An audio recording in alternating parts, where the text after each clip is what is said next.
আসসালামু আলাইকুম। বাংলা সংবাদে সবাইকে স্বাগত জানাচ্ছি আসিফুর রহমান সাগর। শুরুতেই সংবাদ শিরোনাম। বাংলাদেশের সর্বশেষ গুরুত্বপূর্ণ সবথেকে তাজা আপডেটে আপনাকে স্বাগত। শুরুতেই সংবাদ শিরোনাম, পরে বিস্তারিত। প্রথমেই জানাবো আমাদের হাতে থাকা সর্বশেষ গুরুত্বপূর্ণ সবথেকে তাজা আপডেট সংবাদ। আবারও মোহাম্মদপুরে কুপিয়ে হত্যা। রাজধানীর মোহাম্মদপুরে আসাদুল হক ৪৩ নামের এক ব্যক্তিকে কুপিয়ে হত্যা করা হয়েছে আজ একটার দিকে। মোহাম্মদপুর বেড়িবাঁধের ইটখোলা নামক স্থানে এই হত্যাকাণ্ডের ঘটনা ঘটে। মোহাম্মদপুর থানার পরিদর্শক তদন্ত মফিজউদ্দিন সমকালকে বলেছেন, রাত একটার দিকে আসাদুল হককে কে বা কারা কুপিয়ে রাস্তায় ফেলে রেখে পালিয়েছে। খবর পেয়ে পুলিশ তাকে উদ্ধার করে শহীদ সোহরাওয়ার্দী মেডিকেল কলেজ হাসপাতালে নিলে কর্তব্যরত চিকিৎসক তাকে মৃত ঘোষণা করেছে। এই ঘটনার পর রাজধানী ঢাকার মোহাম্মদপুরে থমথমে অবস্থা বিরাজ করছে। মিত্রদের স্যাটেলাইট কিনে মার্কিন ঘাঁটি নজরদারি করছে ইরান, চালিয়েছে নিখুঁত হামলা। মধ্যপ্রাচ্যে সাম্প্রতিক সংঘাতে মার্কিন সামরিক ঘাঁটিগুলোর অবস্থান নজরদারি রাখতে ইরান একটি চীনা নির্মিত স্যাটেলাইট ব্যবহার করেছে বলে জানিয়েছে দ্য ফিনান্সিয়াল টাইমস। প্রতিবেদনে বলা হয়েছে, TE-01B নামের ওই স্যাটেলাইটটি চীনা প্রতিষ্ঠান আরতাই কোম্পানির তৈরি এবং উৎক্ষেপণ করে পরে এটি ইরানের বিপ্লবী গার্ড বাহিনী IRGCর অ্যারোস্পেস ফোর্সের কাছে হস্তান্তর করা হয়েছিল। এরপর জানাবো ইরানের মোসাদের 4 গুপ্তচর গ্রেপ্তার। ইসরায়েলি গুপ্তচর সংস্থার সঙ্গে যোগসূত্রের অভিযোগে ইরানে 4 জনকে গ্রেপ্তার করা হয়েছে আজ। দেশটির রাষ্ট্রীয় গণমাধ্যমের বরাতে এই তথ্য নিশ্চিত করা হয়েছে। এ পর্যন্ত অন্তত 100-র বেশি মোসাদের এজেন্টকে আটক করেছে ইরানের ইসলামী বিপ্লবী গার্ড বাহিনী। এদিকে ইসরায়েলে বুলডোজার ও 450 কেজির বোমা বিক্রি বন্ধে যুক্তরাষ্ট্রের সিনেটে ভোটাভুটি। যুক্তরাষ্ট্রের সিনেটে ইসরায়েলি সামরিক বাহিনীর কাছে বুলডোজার বিক্রি বন্ধ ও 1000 পাউন্ড বা 450 কেজি ওজনের বোমা বিক্রি বন্ধের প্রস্তাব উত্থাপিত হয়েছে। প্রস্তাবটি পাশ না হলেও প্রস্তাব দুটির পক্ষে পড়েছে উল্লেখযোগ্য ভোট। এবারে জানাবো রুশ এবং ইরানি তেল কেনা নিয়ে ভারতকে দুঃসংবাদ দিল যুক্তরাষ্ট্র।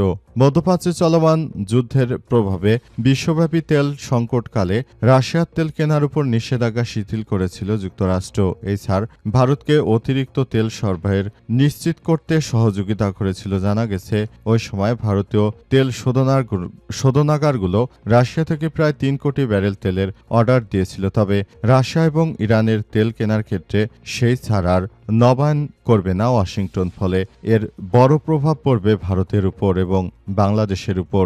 এতক্ষণ শুনছিলেন সংবাদ শিরোনাম, এবারে বিস্তারিত। তবে তার আগে বন্ধুরা অনুরোধ থাকবে, এই সংবাদটিতে একটি লাইক দিন। এই চ্যানেলে আপনি নতুন হয়ে থাকলে আমাদের সংবাদটি দেখতে দেখতে চ্যানেলটি সাবস্ক্রাইব করে রাখুন। কমেন্ট করে বন্ধুরা আপনার মূল্যবান মতামত জানিয়ে দিন আপনি বিশ্বের কোন দেশ থেকে বা বাংলাদেশের কোন স্থান থেকে আমাদের সংবাদটি দেখছেন এবং শুনছেন। আর বন্ধুরা সংবাদটি আপনার সোশ্যাল মিডিয়া ফেসবুকে শেয়ার করে বন্ধুদেরও দেখার সুযোগ করে দিন। আর বন্ধুরা কমেন্ট করে জানিয়ে দিন আপনি বিশ্বের কোন দেশ থেকে বা বাংলাদেশের কোন স্থান থেকে আমাদের সঙ্গে রয়েছেন। আমাদের এই সংবাদটি আপনি বিশ্বের কোন জায়গা থেকে শুনছেন এবং দেখছেন সেটি আমাদেরকে জানিয়ে দিন, তাহলে আমরা বুঝতে পারবো আপনি আমাদের চ্যানেলের একজন নিয়মিত দর্শক। এবারে বিস্তারিত। মিত্রদের স্যাটেলাইট কিনে মার্কিন ঘাঁটি নজরদারি করেছে ইরান, চালিয়েছে নিখুঁত হামলা। মধ্যপ্রাচ্যের সাম্প্রতিক সংঘাতে মার্কিন সামরিক ঘাঁটিগুলোর অবস্থান নজরদারিতে রাখতে ইরান একটি চীনা নির্মিত স্যাটেলাইট ব্যবহার করেছে, যেটির নাম বেইদু। দ্য ফিনান্সিয়াল টাইমসের পক্ষ থেকে জানানো হয়েছে। প্রতিবেদনে বলা হয়েছে যে TE-01B নামের ওই স্যাটেলাইটটি চীনা প্রতিষ্ঠান আরতাই কোম্পানি তৈরি ও উৎক্ষেপণ করে পরে এটি ইরানের বিপ্লবী গার্ড বাহিনী IRGCর অ্যারোস্পেস ফোর্সের কাছে হস্তান্তর করা হয়। আরতাই কোম্পানি ইন অরবিট ডেলিভারি নামের একটি তুলনামূলকভাবে অপ্রচলিত রপ্তানি মডেলের আওতায় কাজ করে। এই অবস্থায় চীনে উৎক্ষেপণের পর মহাকাশে সফলভাবে কক্ষপথে পৌঁছানোর পর স্যাটেলাইটটি বিদেশি ক্রেতাদের কাছে হস্তান্তর করা হয়। মার্কিন যুক্তরাষ্ট্রকে ধরাশায়ী করার জন্য এই স্যাটেলাইট প্রযুক্তি ব্যবহার করে তারপর ইরান প্রতিটি নিখুঁত হামলা চালিয়েছে। হামলা চালিয়ে তারা জায়নবাদী, ইহুদিবাদী ইসরায়েল এবং মার্কিন যুক্তরাষ্ট্রকে চরমভাবে ধুলাই করেছে। এটি ইতিহাসেই প্রথম কোনো মুসলিম দেশের হাতে এভাবে ইহুদিবাদী ইসরায়েল এবং মার্কিন যুক্তরাষ্ট্র সর্বপ্রথম এভাবে মার খেয়েছে। ইতিহাসে কখনোই তারা মুসলিমদের হাতে এভাবে মার খায়নি, যেটা ইরান তাদেরকে দেখিয়ে দিয়েছে সেটি আসলে কোনোভাবেই আসলে গ্রহণযোগ্য হতে পারে না। পুরো বিশ্বজুড়ে দখলদার ইসরায়েলি বাহিনী এবং নিরীহ ফিলিস্তিনি এই দুই পক্ষের মধ্যে আক্রমণ করে যেভাবে মুসলিমদের হত্যা করেছিল, ইরানের উপর আক্রমণ করেও ঠিক একই কায়দায় সবকিছু করতে চেয়েছিল দখলদার মার্কিন যুক্তরাষ্ট্র। তবে শেষ পর্যন্ত আসলে ওই পরিস্থিতির সম্মুখীন হতে হয়নি ইরানকে, বরং ইরান নিজেই ইহুদিবাদী ইসরায়েলকে যেভাবে শিক্ষা দিয়েছে, এতে করে তারা চরমভাবে ধরাশায়ী হয়েছে।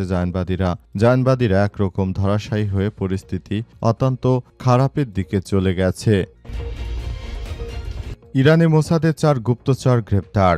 ইসরায়েলি গুপ্তচর সংস্থার সঙ্গে যোগাযোগের সূত্রের অভিযোগে ইরানে 4 জন গুপ্তচরকে আটক করা হয়েছে। আজ দেশটির রাষ্ট্রীয় সংবাদ মাধ্যমের খবরের বরাতে আল জাজিরা জানিয়েছে যে ইরানের উত্তর অঞ্চলেও গিলান প্রদেশে ইসলামী বিপ্লবী গার্ড বাহিনী এবং আইআরজিসি ইসরায়েলের গুপ্তচর সংস্থা মোসাদের সঙ্গে যোগসূত্রের অভিযোগে তাদের গ্রেপ্তার করা হয়েছে।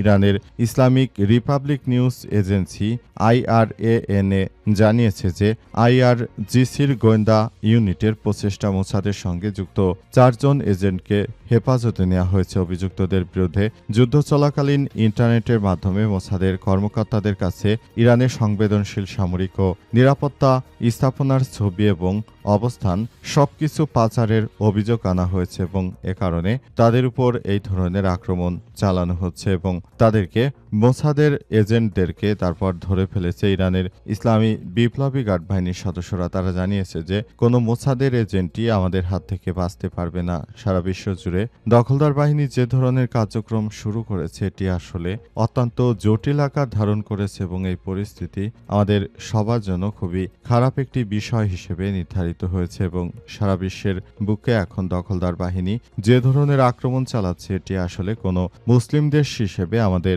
মেনে নেওয়া অত্যন্ত কষ্টসাধ্য একটি ব্যাপার। ইসরায়েলে বুলডোজার ও 450 কেজির বোমা বিক্রি বন্ধে যুক্তরাষ্ট্রের সিনেটে ভোটাভুটি। যুক্তরাষ্ট্রের সিনেটে ইসরায়েলি সামরিক বাহিনীর কাছে বুলডোজার বিক্রি বন্ধ 1000 পাউন্ড বা 450 কেজি ওজনের বোমা বিক্রি বন্ধের প্রস্তাব উত্থাপিত হয়েছিল। প্রস্তাবটি পাশ না হলেও প্রস্তাব দুটির পক্ষে পড়েছে উল্লেখযোগ্য ভোট। আজ বুলডোজার বিক্রি বন্ধের প্রস্তাবে 40 জন সিনেটের সমর্থন জানিয়েছে।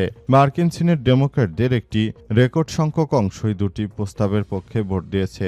স্বাধীন সিনেটর বার্নি স্ট্যান্ডার উত্থাপিত $295 মিলিয়ন ক্যাটারপিলার বুলডোজার বিক্রি বন্ধের প্রস্তাবে 47 জন ডেমোক্র্যাটের মধ্যে 40 জন সমর্থক জানান এসব তথ্য।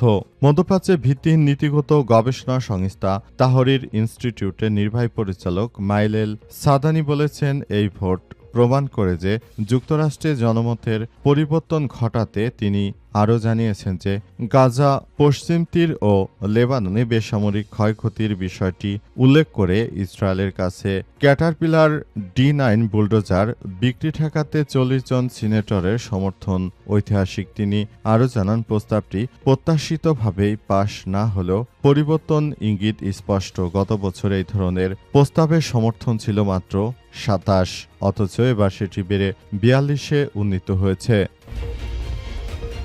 রুশ ও ইরানি তেল কিনা নিয়ে ভারতকে দুঃসংবাদ দিল যুক্তরাষ্ট্র। মধ্যপ্রাচ্যে চলমান যুদ্ধের প্রভাবে বিশ্বব্যাপী তেল সংকটকালে রাশিয়ার তেল কেনার উপর নিষেধাজ্ঞা শিথিল করেছিল যুক্তরাষ্ট্র। এছাড়া ভারতকে অতিরিক্ত তেল সরবরাহ নিশ্চিত করতে সাহায্য করেছিল। জানা গেছে, এ সময় ভারতীয় তেল শোধনাগারগুলো রাশিয়া থেকে প্রায় 3 কোটি ব্যারেল তেলের অর্ডার দিয়েছে। তবে রাশিয়া এবং ইরানের তেল কেনার ক্ষেত্রে সেই ছাড় আর নবায়ন করবে না ওয়াশিংটন। ফলে এর প্রভাব পড়বে ভারতের উপর এবং বাংলাদেশের উপর। বৃহস্পতিবার ভারতীয় সংবাদ মাধ্যম এনডিটিভির প্রতিবেদনে বলা হয়েছে যে নিষেধাজ্ঞা ছাড়ের প্রধান সুবিধাভোগী ছিল ভারত, কারণ হরমুজ প্রণালীর আশেপাশে সৃষ্ট বিশৃঙ্খলতার মধ্যে নয়াদিল্লি রাশিয়ার তেল কেনা চালিয়ে যেতে পারছিল। আজ যুক্তরাষ্ট্রের ট্রেজারি সেক্রেটারি স্কট বেসেন্ট সাংবাদিকদের বলেন, আমরা রুশ তেলের উপর দেয়া সাধারণ লাইসেন্স নবায়ন করব না এবং ইরানি তেলের ক্ষেত্রে একই সিদ্ধান্ত নেওয়া হয়েছে। 11 মার্চের আগে জাহাজে থাকা তেলের ক্ষেত্রে এই ছাড় প্রযোজ্য ছিল এবং তা ইতিমধ্যেই ব্যবহার হয়ে গেছে।